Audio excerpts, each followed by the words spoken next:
El techo presupuestario sugerido para el ejercicio fiscal 2026 asciende a 161.779.6 millones de quetzales.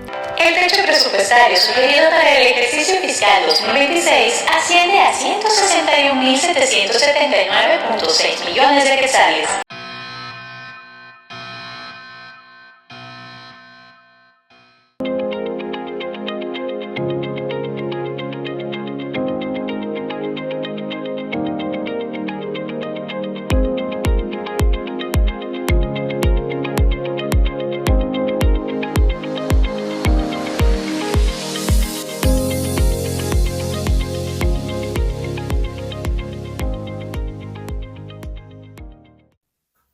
Saludos liberales clásicos, sean bienvenidos una vez más a Fusionista Propone, este espacio donde los políticos liberales nos reunimos semana a semana para traer acá los temas que son verdaderamente importantes, aquellos problemas que le afectan a la ciudadanía y sobre todo las soluciones que el guatemalteco necesita escuchar.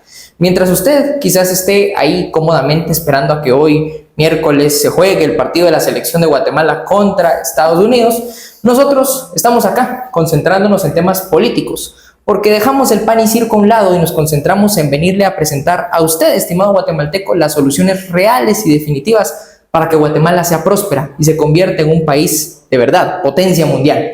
Ahora que todos avisaron de que vamos a la quiebra, qué mejor que un mensaje liberal clásico para traer un poco de esperanza a nuestra audiencia.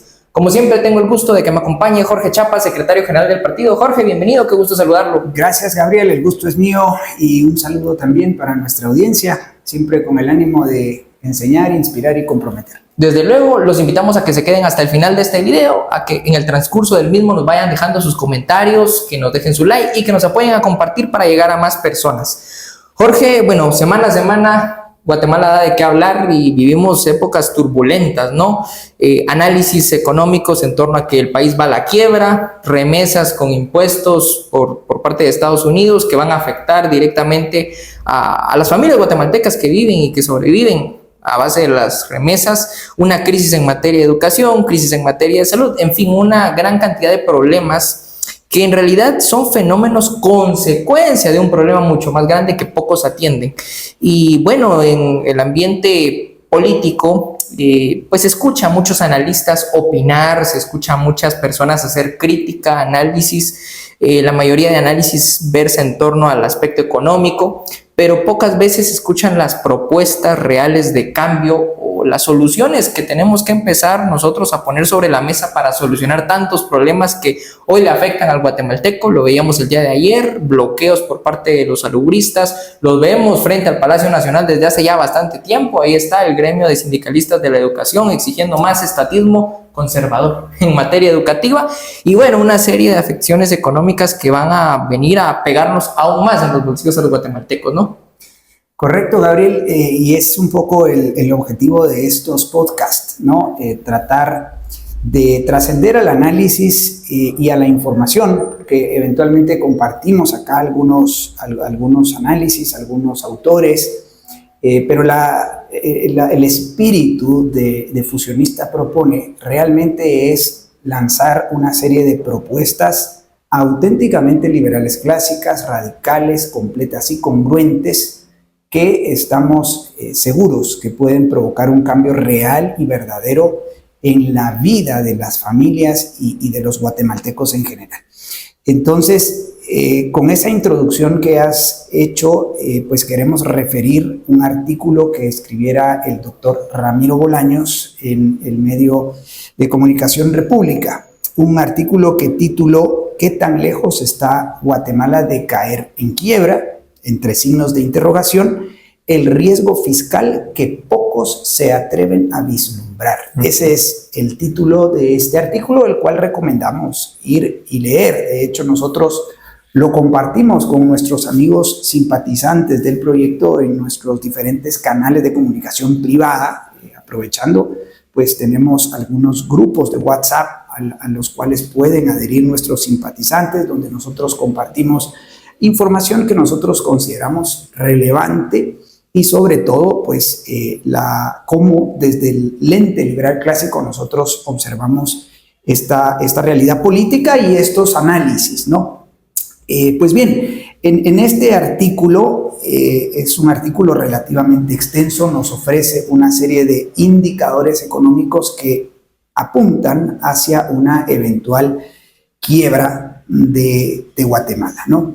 Y el autor pues empieza haciendo referencia, Gabriel, al monto del posible presupuesto de gastos que se debata en los próximos meses en Guatemala y que asciende a 161 mil millones de quetzales, más de más de 10 mil millones de quetzales más al presupuesto del año 2025, que rozaba los 250 mil millones de quetzales.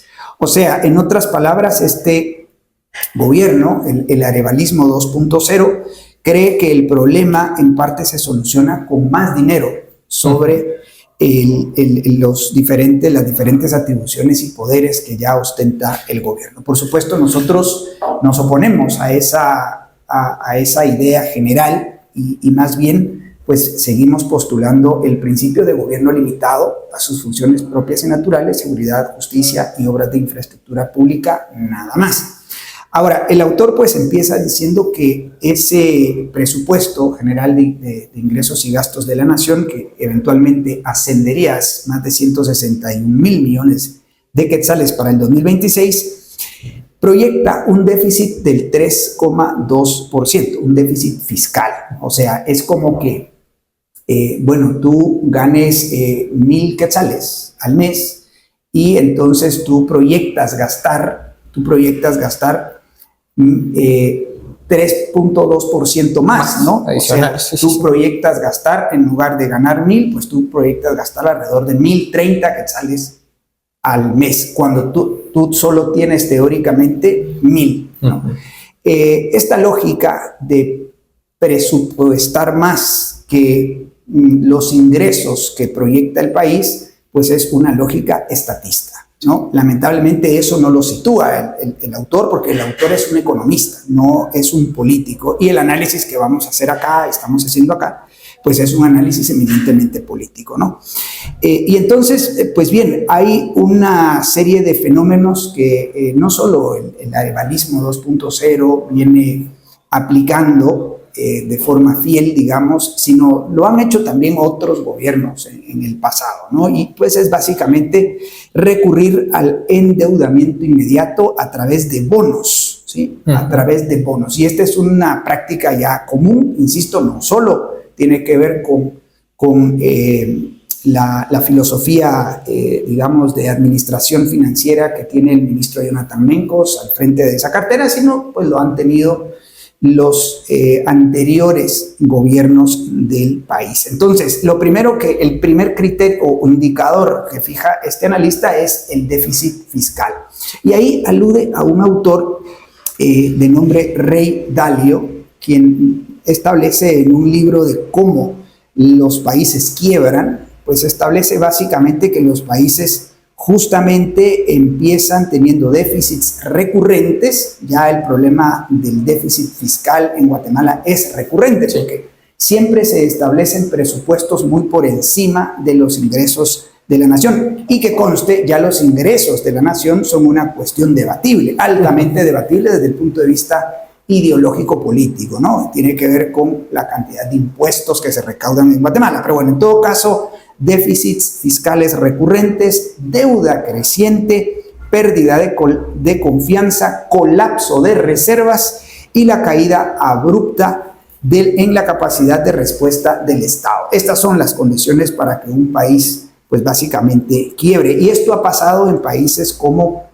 Sri Lanka, dice el autor, en Argentina a principios de este siglo, en Perú, en Ecuador en el año 1999, y bueno, muchos otros. Guatemala aparentemente no ha cruzado el punto de máximo riesgo, pero se encuentra por ahí. Va en camino. En camino, así es. Entonces, bueno, con estos indicadores, él suma a estos indicadores lo que él llama una crisis de las reservas internacionales con respecto a las importaciones. Y esto tiene que ver, pues básicamente con el patrón dólar sobre el cual está anclado el quetzal, ¿no? Y cómo este patrón dólar, cada vez más afectado, por decirlo de alguna manera, derivado de las políticas públicas que sigue la Reserva Federal en Estados Unidos y obviamente las exigencias o las atribuciones y los poderes que le hemos otorgado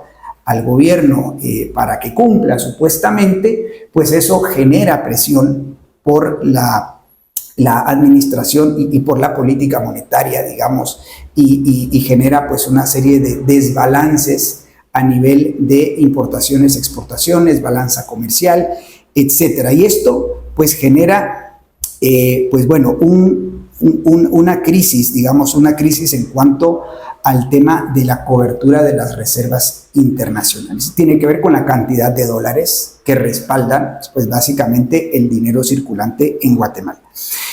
A este déficit, digamos, o a esta crisis en la cobertura de las reservas internacionales y el déficit fiscal, los economistas le llaman déficits gemelos. O sea, hay digamos, una convergencia de dos déficits que pues al final generan un problema aún mayor, ¿no? Esto de los déficits gemelos, pues obviamente es un término técnico y tiene que ver con este desajuste que ocurre a nivel económico-financiero por el tema de las reservas, tanto en dólares como el dinero circulante. Además, sitúa el tema del salario mínimo, que fue incrementado en el año 2025 un 10%, y ya se habla de un incremento de hasta el 12% en el año 2026, ¿no? Y esto pues obviamente que también genera un desbalance, un desajuste en toda la economía. A este problema se le suma el servicio de la deuda pública. O sea, el servicio de la deuda pública pues son los intereses que pagamos por la deuda pública. Hoy por hoy ese servicio o esos intereses representan alrededor del 13% del presupuesto nacional. Y aquí pues hace una comparación interesante, ¿no? Y él habla de que pues básicamente Guatemala dedica más recursos a pagar intereses que a proteger, curar o conectar a sus ciudadanos. Entre líneas pareciera que le está atribuyendo al Estado la función de curar. Salud, por ejemplo. Salud, exactamente. Y por lo general estos analistas, pues, como no tienen claro el principio de gobierno limitado, que es un principio, insisto, digamos, de carácter ideológico y político, pues entonces van dejando entre líneas, dejan caer algunas ideas que van reafirmando la noción generalizada de que el Estado tiene que curar, tiene que educar, tiene que proteger el medio ambiente, tiene que promover el arte, la cultura y a la selección nacional, ¿verdad? Y entonces, bueno, se va tergiversando toda esta noción de lo que debe o no debe hacer un gobierno. Jorge cae en una lógica, creo yo, buquelista, ¿no? De caer en esa farsa de que el dinero alcanza cuando nadie se lo roba. Si es bien administrado y con los recursos correctos, el gobierno sí se podría hacer cargo de atender en materia de educación, atender en materia de atención médica. Y bueno, afortunadamente apuntala ahí la infraestructura. Creo que a eso se refiere el autor cuando habla de conectar a las personas. Pero bueno, llama la atención, no se habla de seguridad, no se habla de justicia. Y como bien dice, los economistas tienden a obviar el aspecto político, lo ignoran completamente muchas veces y no se advierte el gravísimo daño de una práctica estatista como lo es esta, ¿no? Endeudamiento no solo para nosotros, sino para las futuras generaciones, para usted, estimado guatemalteco que nos ve, sus hijos, sus nietos. Estas prácticas estatistas que no escapan de los gobiernos anteriores, aquellos que se precian de haber sido de derechas, pues es algo tan común que hemos tenido, Jorge, que ya la gente pues tiende a normalizarlo, a no criticarlo, y esto es de verdad malísimo para nosotros, porque representa hoy por hoy este sistema tan perverso que coarta libertades, que nos tiene pobres, y desde luego se apuntala ahí de manera, pues, no sé, es muy entre líneas, ¿no? Si el dinero fuera bien invertido, si no fuera tanto, pues podríamos mejorar en estos temas. No necesariamente va a ser así. Correcto. Sí, y bueno, este autor, este analista, es un autor que yo juzgaría como liberal clásico. o más bien liberal, no sé, liberal o libertario, no lo sé, no lo conozco personalmente, pero pues como digo, lamentablemente no tienen claridad sobre la ideología política que subyace a estas políticas públicas, ¿no? Y terminan siendo ingenuos, ¿verdad? Y lanzan algunas propuestas pragmáticas, digamos, y es ahí hacia donde vamos a ir concluyendo este análisis, porque nos parece por demás importante. Pero bueno, lo cierto es de que tenemos un servicio de deuda pública muy alto en Guatemala, y esto pues empieza también, o abona, digamos, a este gran problema económico que podría generarse en Guatemala. Además, él habla de la falsa percepción de fortaleza externa y lo asocia con el tema de la calificación de riesgo país. Esto es muy interesante, muy importante. Hasta hace algunos meses circuló la aparente buena noticia de que una de las calificadoras de riesgo, no sé si era Standard & Poor's o alguna de estas calificadoras de riesgo grande, pues había calificado muy bien a Guatemala, ¿no? Sí. Y entonces el ministro de Finanzas Públicas y el presidente Bernardo Arévalo, pues evidentemente navegaron con la bandera de que Guatemala iba por buen camino a nivel macroeconómico, ¿no? Bueno, y entonces esto pues hay que verlo con lupa, definitivamente. Para eso yo recomiendo la lectura de algunos muy buenos artículos de Olaf Dirk-Maat y Dani Fernández, dos muy buenos economistas que pues le pasan la lupa a este tema de las calificaciones de riesgo, ¿no? Por ejemplo, el hecho de que las evaluaciones de calificación de riesgo país son pagadas por el país.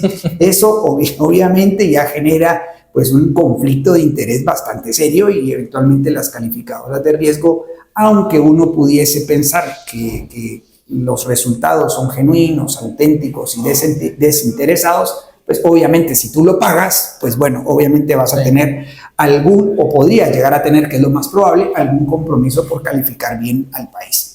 Pero también allí, pues no está calificado, por ejemplo, lo que se llama en economía el esfuerzo fiscal, ¿no? Que es un dato, un indicador que es diferente a la presión fiscal y que es bastante más preciso para entender que el presupuesto no necesariamente debe analizarse en función del PIB nacional, sino en función de los ingresos.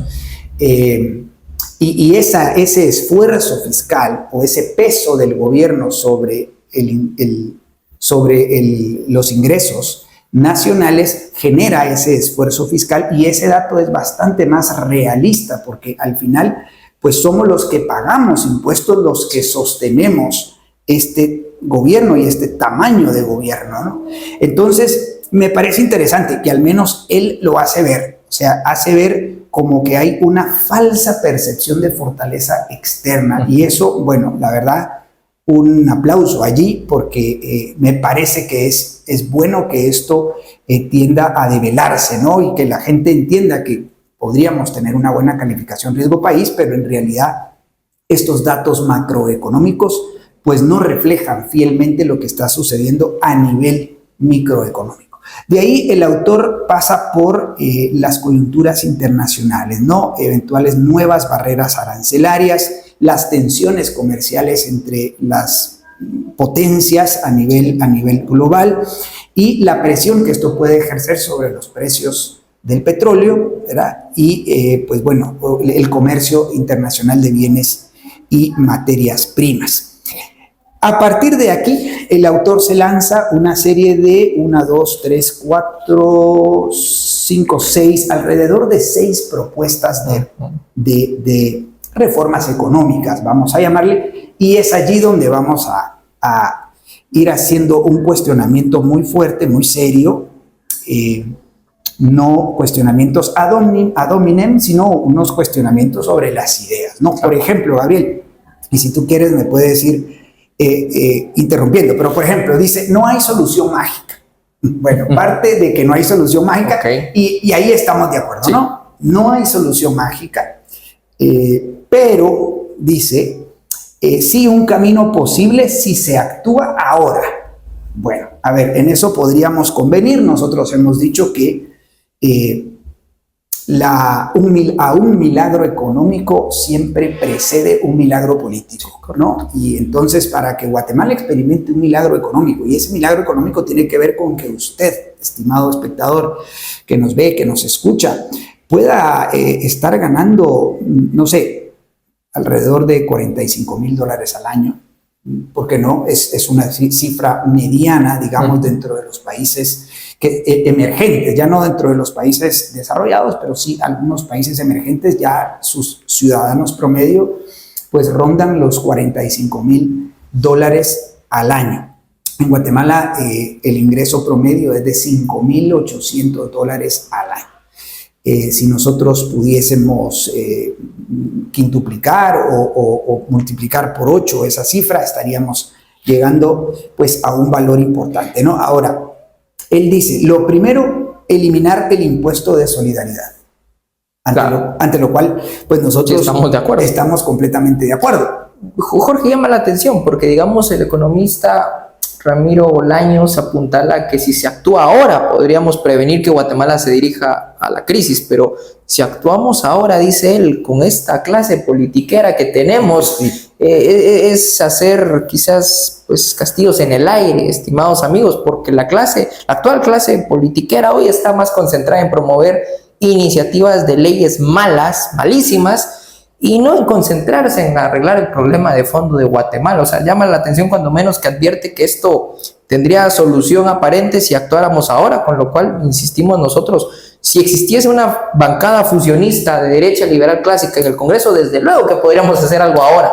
Y ese sería el inicio del camino. Desde luego. Con una bancada aún fuerte, pues bueno, pues evidentemente necesitamos tener el poder en buena parte, al menos en el Ejecutivo, tanto en el Ejecutivo como una buena capacidad de maniobra en el organismo legislativo. Pero sí, tienes razón, en todo caso, esta es una visión de un economista, ¿sí? Y de pronto de un economista austriaco, pero hasta allí. Esta no es la visión de un político liberal clásico, fusionista como nosotros. Nosotros somos más realistas, ¿no? Claro, tú ves en el espectro político, lo situábamos ayer, creo, en una de las notas de Prensa Libre, se presentaban alrededor de 18 nuevas agrupaciones políticas, ¿no? Bueno, todo más de lo mismo, ¿sí? Izquierda, centro y una derecha mala, como decimos, cada vez peor. Una derecha que no es capaz de visualizar el problema de fondo que tiene Guatemala y la solución completa, radical y congruente a la cual debiésemos de apostar. Pero bueno, en todo caso, eliminación del impuesto de solidaridad, por supuesto, sí, ¿verdad? Es uno de los tantos impuestos que nosotros proponemos eliminar por completo. Luego habla de reducir progresivamente el ISR, ante lo cual los fusionistas decimos, ¿por qué no eliminar completamente el ISR? Dejar de apostar por el gradualismo e irnos de lleno con la eliminación de ese impuesto inmoral e injusto, Jorge. Es un impuesto inmoral e injusto, ciertamente. Y bien, pues él dice reducir progresivamente, o sea, con lo cual él como analista, como economista, está pensando de una forma gradualista, ¿no? Ya deja entrever el gradualismo que no funciona y que nosotros los fusionistas hemos dicho reiteradamente que un cambio real y verdadero exige de cambios de shock, o sea, de un cambio de súbito, de un cambio express, digamos, en materia o en palabras de algunos transitólogos. No apostamos por una reducción progresiva del ISR o en una reducción progresiva de algunos otros impuestos. Apostamos por una reducción de shock, digamos, y la eliminación de shock y el establecimiento de un impuesto único, universal y uniforme. Porque, dicho sea de paso, él habla de que otra reforma es en el IVA. Y aunque impopular, dice, él propone elevarlo gradualmente del 12 al 15%, con exenciones especiales para medicinas y la canasta básica con lo cual, pues evidentemente nosotros estamos en completo desacuerdo, ¿no? Esto es generar privilegios. Sí. No podemos aplicar impuestos para unos y exenciones para otros, aun y cuando esto se refiere a medicinas y a productos de la canasta básica, Gabriel. Nosotros apostamos por la justicia contributiva, que es un principio doctrinario dentro de la ciencia política liberal, y por tanto nosotros creemos que debe existir un impuesto, un único impuesto, universal, es decir, a pagarlo todos, y uniforme, es decir, la misma tasa para todos.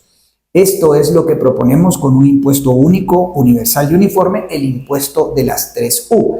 Y ese impuesto justamente puede ser el IVA, y podríamos establecer en una eventual ley tributaria, pues un máximo del 10%, recaudado en las tesorerías municipales y a través de un modelo federal descentralizado, pues básicamente podríamos incluso llegar a prescindir de la SAT. Cosa que no apuntala el autor. Cosa que el autor dice que la SAT debiese de ser fortalecida, digitalizada y liberada de interferencia política.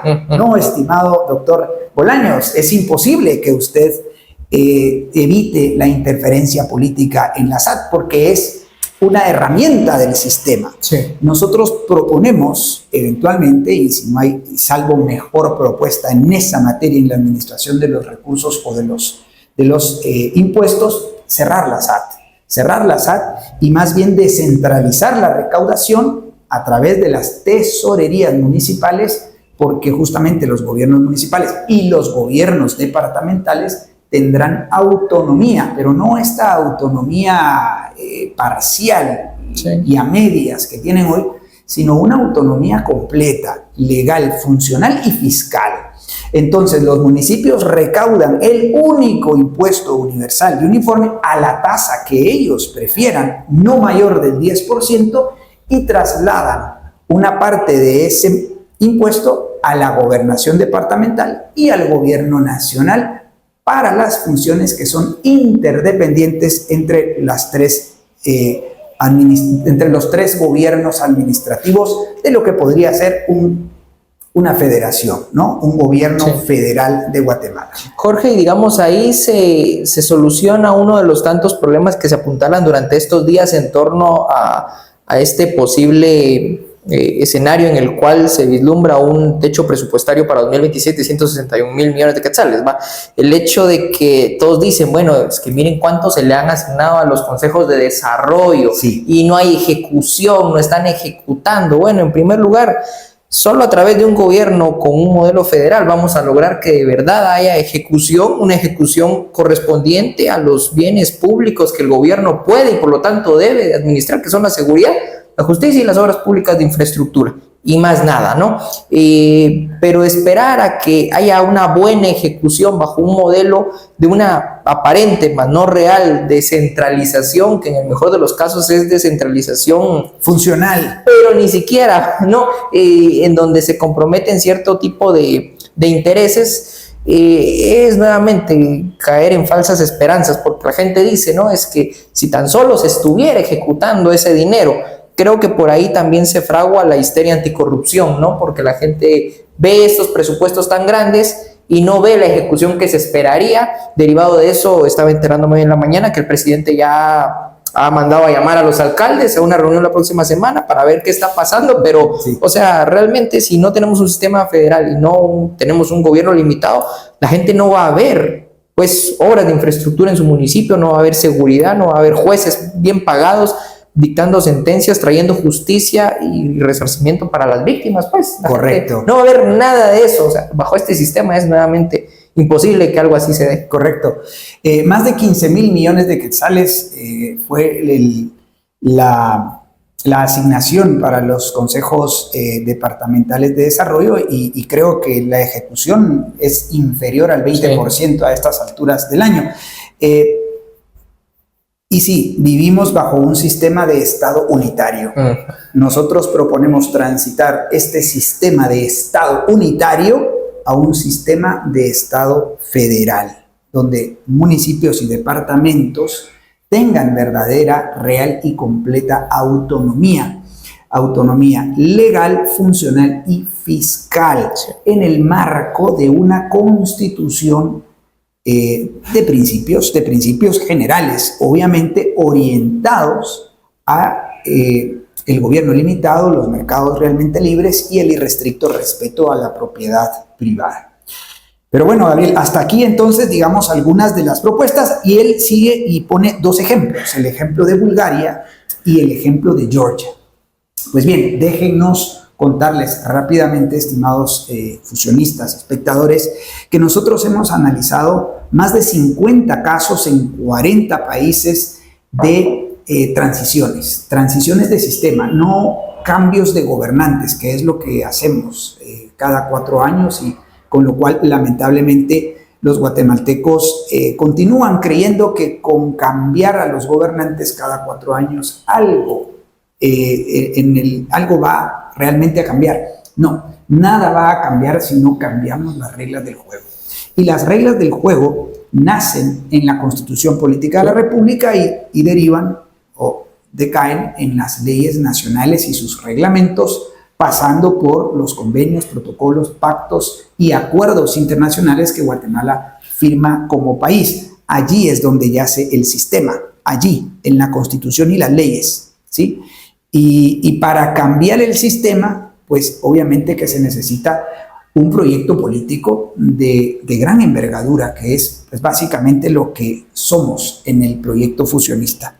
Ahora bien, en el caso de Bulgaria se cita como un ejemplo. Bulgaria fue uno de los varios países que no fueron exitosos en materia de transición. Sí. Ciertamente hubo algunas reformas económicas a principios de los 90 y a principios de este siglo, pero esas reformas no se sostuvieron porque no se construyeron verdaderos y completos partidos políticos que le dieran profundidad y le dieran seguimiento a esas reformas económicas, y también porque las reformas económicas, más específicamente en el caso de Bulgaria, no fueron de shock, sino siguieron la lógica del gradualismo, justamente lo que propone de alguna manera el doctor Ramiro Bolaños aquí, ¿no? Y ante esa situación nosotros decimos cuidado, porque no es esa la forma. Ahora bien, el caso de Georgia es un caso tal vez más especial, más particular. El caso de Georgia sí lo hemos estudiado con lupa. De hecho, tenemos un artículo en nuestro blog fusionista.gt, cuyo título es Las 5 reformas en Georgia, ¿sí? Escrito por el profesor Alberto Mansuetti, nuestro mentor y estratega político principal. Nosotros los invitamos a leer ese artículo y bueno, lo van a poder leer en la descripción de este video, porque el caso de Georgia es especial. Georgia es un país que sí hizo una reforma de shock. Estas reformas, tanto en el ámbito político como económico, fueron lideradas por el abogado y político Mikhail Saakashvili, quien lideró un partido político, sí. cosa que por supuesto no mencionan los economistas, ¿no? Pero el presidente Mikhail Saakashvili lideró un partido político de nombre Movimiento Nacional Unido, ¿sí? Aquellas elecciones, Mikhail Saakashvili las ganó con el 96% de los votos del electorado. O sea, imagínate, sí que se puede ganar por abrumadora diferencia, ¿no? El 96% de los electores votaron a Mikhail Saakashvili y al Movimiento Nacional Unido. Y él justamente, ¿qué fue lo que hizo para ganar? Decir la verdad. Sí. Decir la verdad y decir especialmente qué era lo que iba a hacer. Y pues bueno, aplicó reformas de libre mercado. Georgia pasó de ser un país completamente subdesarrollado a estar dentro de los países, dentro del top 25 de países desarrollados, ¿no? E hizo cambios realmente importantes. Lamentablemente, Mikhail Saakashvili, como tantos otros ejemplos, no logró dejar una sucesión competente, el partido político Movimiento Nacional Unido no supo consolidarse en el poder y permanecer, y pues lamentablemente Georgia fue absorbida por toda la lógica de la Unión Europea, ¿no? Sí. Y bueno, pues en cuanto a la Unión Europea fue avanzando en sus aspiraciones, pues estos países que habían logrado salir del férreo comunismo de la Unión Soviética y lograr transitar al capitalismo liberal, pues lamentablemente retrocedieron. Así que, bueno, el autor en los últimos párrafos, Gabriel, recomienda buscar líneas blandas de organismos multilaterales como el BID, el BCIE o el Banco Mundial. Otra de las propuestas contra las cuales nosotros decimos no, más bien nosotros creemos que hay que alejarse y tomar distancia prudente de estos organismos supranacionales, y si eventualmente buscamos líneas de crédito, bueno, en principio nosotros creemos que el desarrollo de Guatemala debiese de pagarse con la productividad de los guatemaltecos, ¿no? Pero obviamente que si es necesario construir grandes infraestructuras, pues los fusionistas estaríamos buscando líneas de crédito posiblemente en otras entidades o quizás con otros países amigos, y ahí el caso de China pues vuelve a ser para nosotros un excelente referente, ¿no?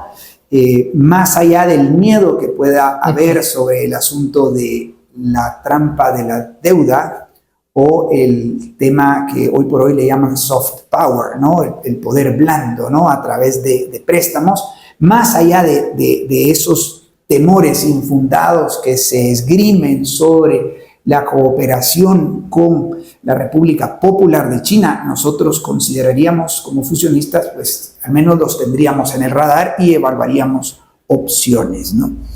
Luego dice, la ejecución presupuestaria debe profesionalizarse. Bueno, sí, debe profesionalizarse, pero en el marco de un gobierno limitado. No podemos esperar que la ejecución presupuestaria se profesionalice en el marco de un gobierno ilimitado, ¿verdad? Porque pues básicamente no funciona así. Pues él habla de un sistema de presupuesto por resultados. Bueno, esto aplica más bien para una empresa, y aquí hay un poco de visión empresarial. A ver, el país no es una empresa, no es una finca, no es un negocio, no es un comercio, ¿sí? El país es digamos, una nación, y la nación se debe financiar a través de impuestos justos, impuestos morales, pocos, ya hemos dicho, el impuesto único, universal y uniforme. Finalmente, el autor, Gabriel, y con esto termino, pues dice, este es un tema que de verdad es digno de analizar y de hacer una reflexión. Dice que los países no colapsan por falta de recursos, sino porque sus élites no ven o no quieren ver los riesgos sistémicos.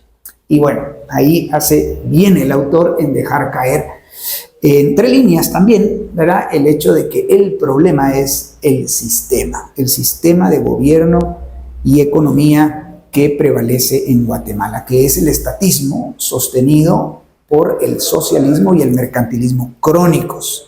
El problema es sistémico, y el llamado que hacemos para finalizar es el llamado a las élites, ¿verdad? El llamado a las élites que pues no ven, ¿verdad? O no quieren ver porque son miopes, o porque sencillamente no tienen la voluntad, o porque son ignorantes, digamos, y no logran atender pues los riesgos que tiene Guatemala de quebrar como país, pero más allá de quebrar y de colapsar como sociedad, Gabriel. Hoy por hoy no solo hay problemas de índole económico en los bolsillos de los guatemaltecos, hoy por hoy hay destrucción de las familias, hay muerte, hay violencia, hay delincuencia, extorsiones, unos asesinatos que uno ve, por ejemplo, el asesinato que ocurrió recién en San Pedro Soloma, Huehuetenango.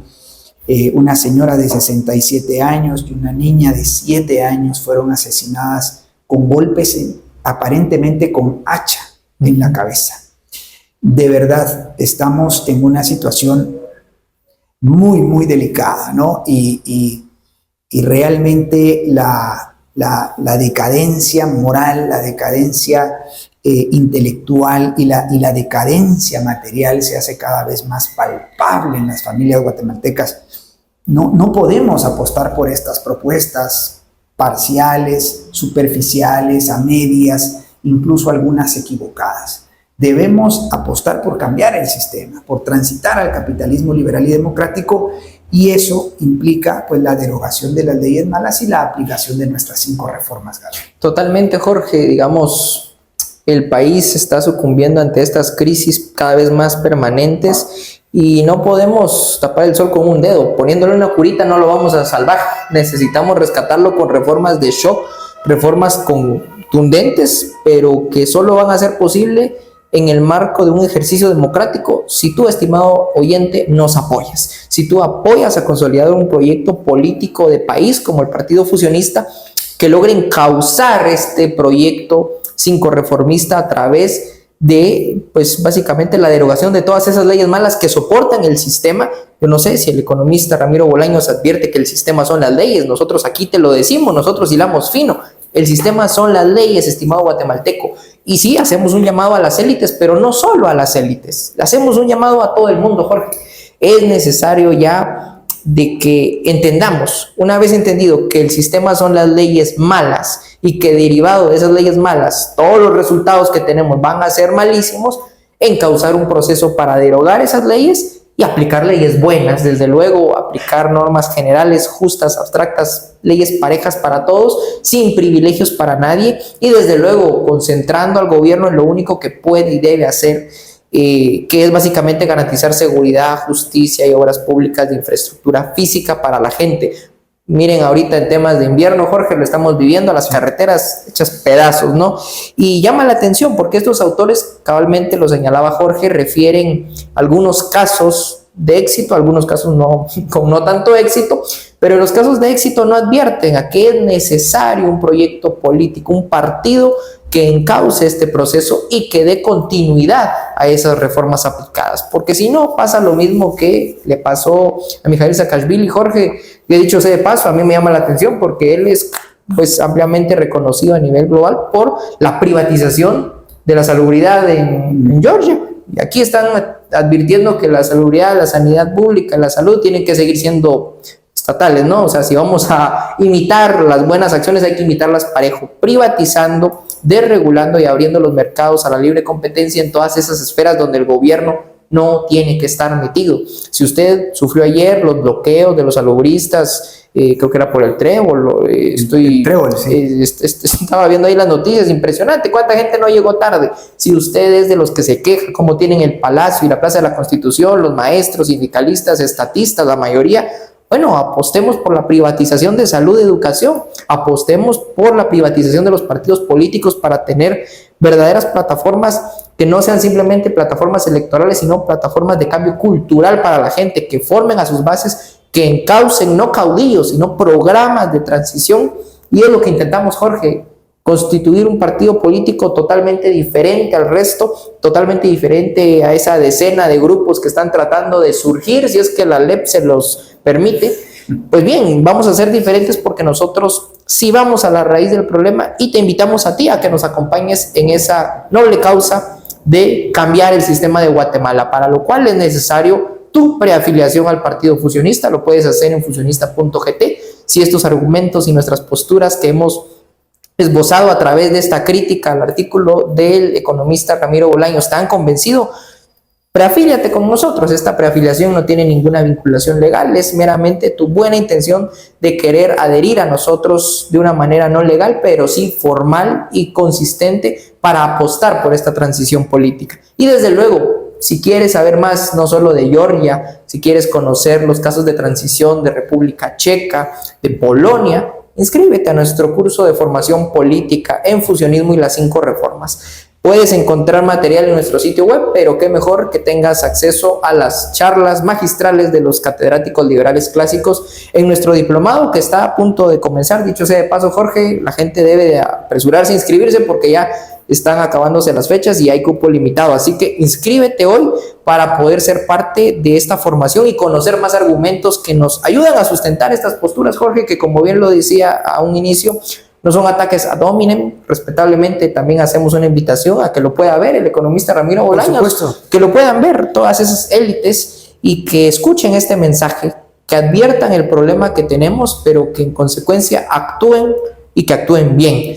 Si las izquierdas están gobernando y nos tienen como nos tienen, es porque las derechas no han hecho bien su trabajo. Y lo peor es, Jorge, que en el escenario, en el panorama nacional e internacional, solo se ve que las izquierdas vienen con más fuerza. Entonces, si el país se está yendo a la quiebra, si no hacemos nada, si tú no activas con nosotros, nos vamos a ir a la quiebra y mucho más rápido.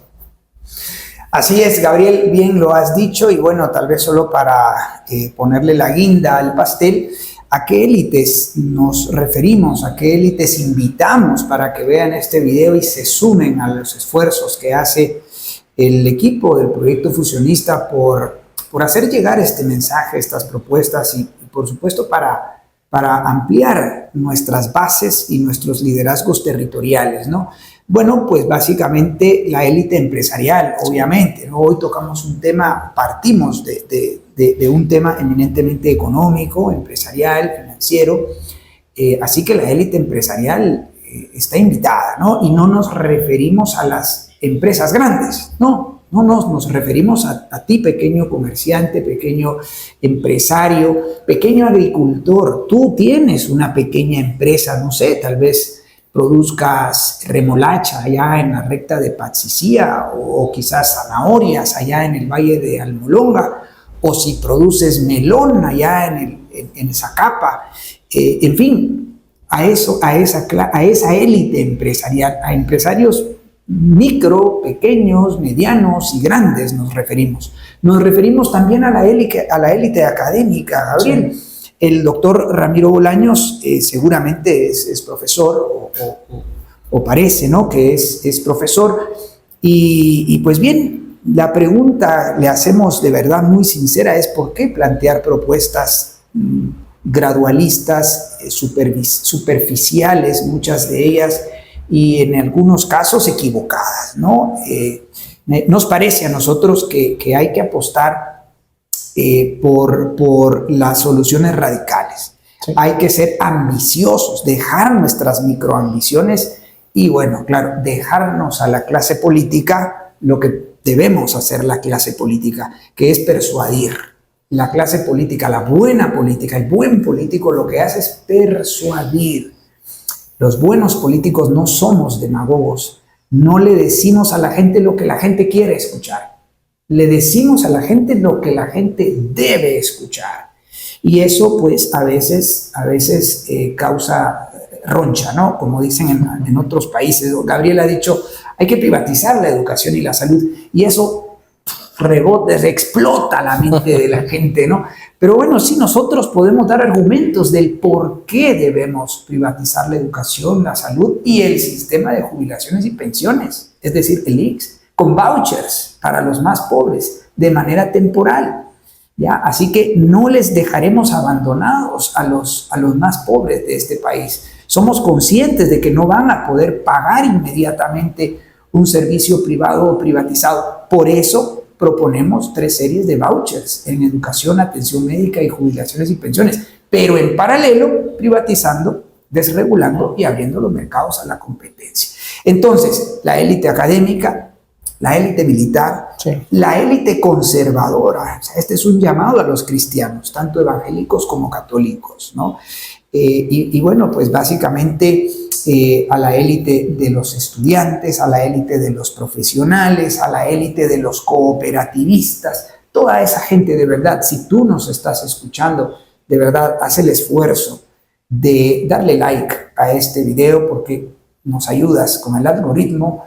Déjanos un comentario, suscríbete a este canal, activa la campanita y comunícate con nosotros para ser parte de nuestro curso de formación en fusionismo y las 5 reformas, ser parte de nuestros grupos de WhatsApp privados y preafiliarte a nuestro proyecto político, y de esa manera estás pasando de las ideas a la práctica del gobierno limitado, que es como a nosotros nos gusta llamarle. Así que bueno, sin más, Gabriel. Desde luego agradecemos que te hayas quedado hasta este punto del video, invitadísimo a que actives y que dejes ya de cuestionarte lo mal que está el país y que empieces a actuar para salvarlo, junto con los fusionistas. Seguiremos analizando más temas de coyuntura, invitados a que se vayan a ver los demás videos que van a aparecer al final de este como recomendaciones, y desde luego a que nos podamos encontrar una vez más la próxima semana a través de este mismo canal de YouTube con un nuevo video que va a tratar de inspirar a la gente y a comprometerla con la verdadera acción política.